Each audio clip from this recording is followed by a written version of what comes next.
Awesome Smarty explained. Hello दोस्तों, welcome to my HRV दोस्तों। आज मैं एक्सप्लेन करने वाला हूँ 1985 में रामसे ब्रदर्स ने बनाई हुई एक हॉरर मूवी जो अपने टाइम की काफ़ी फेमस मूवी थी। इस मूवी का नाम है सांबरी और मैं, और मुझे यकीन है कि आपने कहीं ना कहीं इस मूवी का नाम ज़रूर सुना होगा। तो चलिए दोस्तों, शुरुआत करते हैं कैरेक्टर इंट्रोडक्शन से। दोस्तों, ये है सेवक जो सांबरी की सेवा करता है। इस मूवी में सेवक का बहुत ही ज्यादा इंपॉर्टेंट रोल है। इनका नाम है तकलीफ चंद, जो सांबरी का दूर का रिश्तेदार है और उसकी जायदाद हड़पना चाहता है। ये है खन्ना साहब जो शहर में क्लब के मालिक हैं। और अब जो आपको स्क्रीन पे आदमी दिख रहा है, ये आदमी सांबरी का वकील है। इसका नाम चटर्जी है। दोस्तों, ये है संदीप जो खन्ना के क्लब में सिंगर है, और ये लड़की है मारिया, और जो रिश्ते में सांबरी की भांजी लगती है, लेकिन बहुत दूर की। और इसका इस मूवी में एक बहुत ही अच्छा सीन है मूवी का।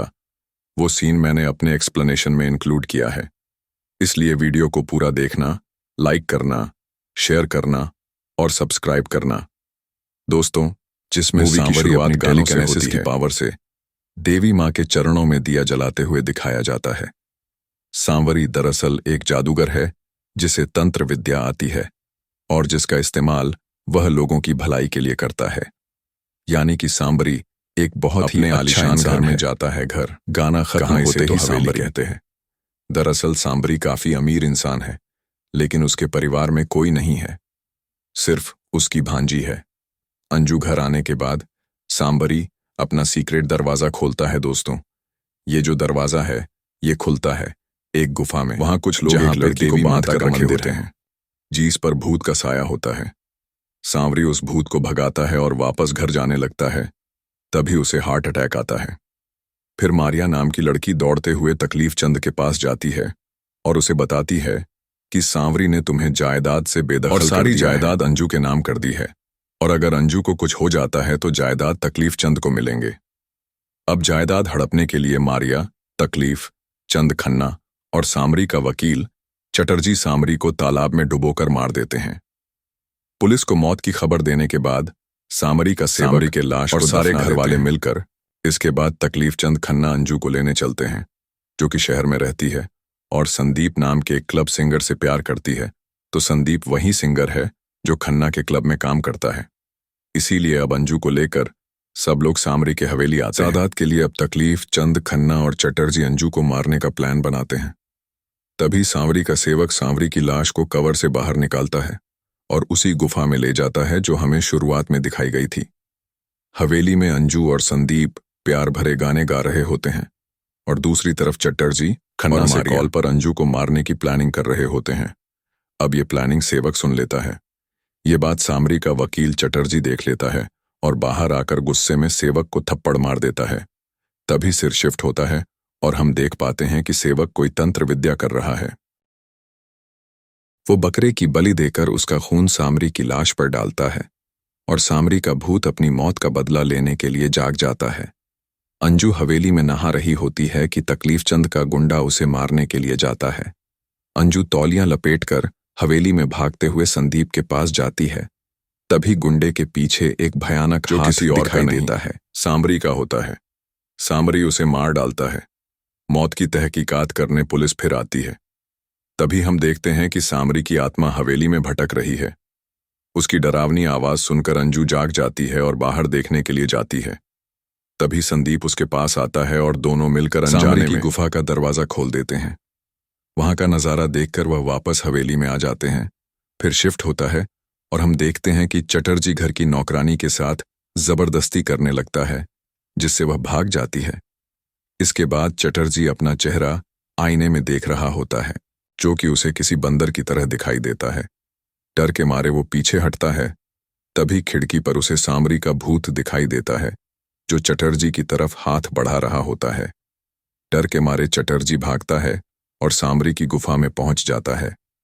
वह सांबरी का भूत उसे बैलों में लपेटकर पानी में डुबोकर मार दूसरी मौत की तो एक साथ करने आती है, लेकिन हमेशा की तरह पुलिस को अभी भी खाली हाथ ही लौट जाना पड़ता है। तब सेवक फिर से गुफा में जाकर अपने खून से सांबरी को जगाता है। दिखाया जाता है कि खून की कुछ बूंदें मारिया के चेहरे पर गिरती है और तभी सामरी का भूत मारिया डर के मारे खन्ना के पास भागती है और उसे सामरी के बारे में बताती है, लेकिन खन्ना को लगता है कि मार रहा है। खन्ना उसे कहता है कि सांवरी को हम सब ने मिलकर ही मारा था और चलो मैं तुम्हें सावनी की खबर दिखाता हूं।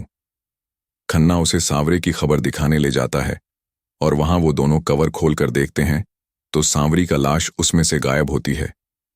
लेकिन तकलीफ चंद उनकी बातों को टाल देता है। अगले दिन में खन्ना आईने के सामने गाना गाते हुए दाढ़ी बना रहा होता है। तभी उसे दिखता है कि सांवरी का चेहरा आईने में दिखाई दे रहा है और वह आईना अचानक से टूट जाता है।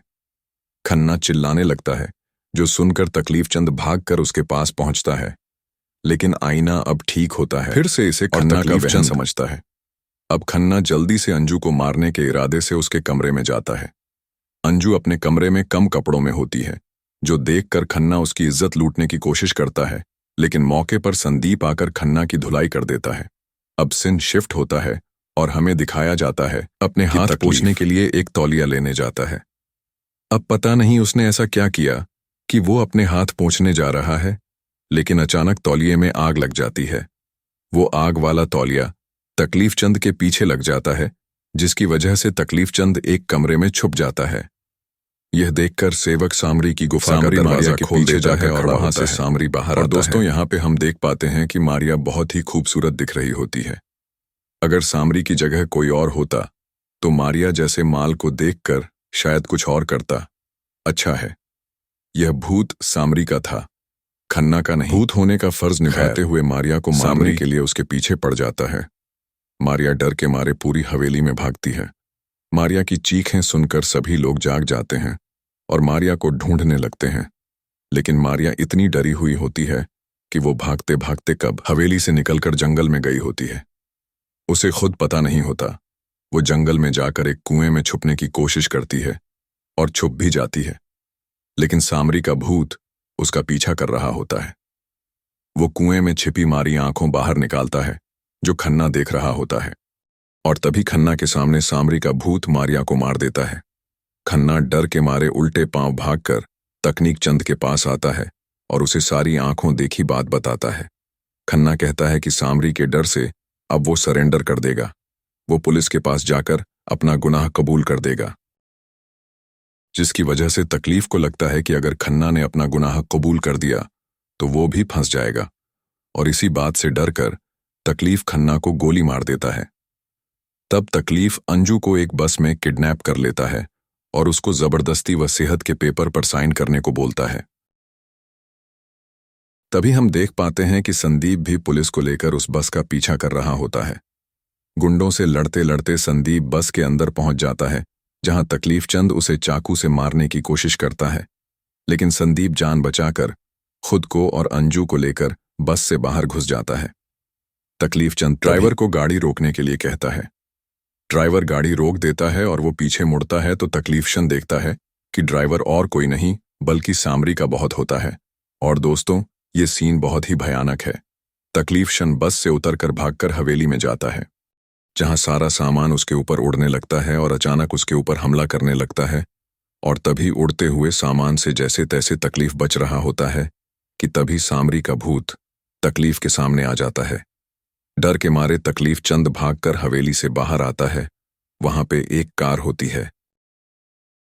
तकलीफ चंद कार के अंदर जाकर कार से भागने की कोशिश करता है, लेकिन सामरी का अभूत बाहर आता है और कार को पलट देता है और तकलीफ चंद को बाहर निकालकर उसका गला दबाकर उसे मार देता है।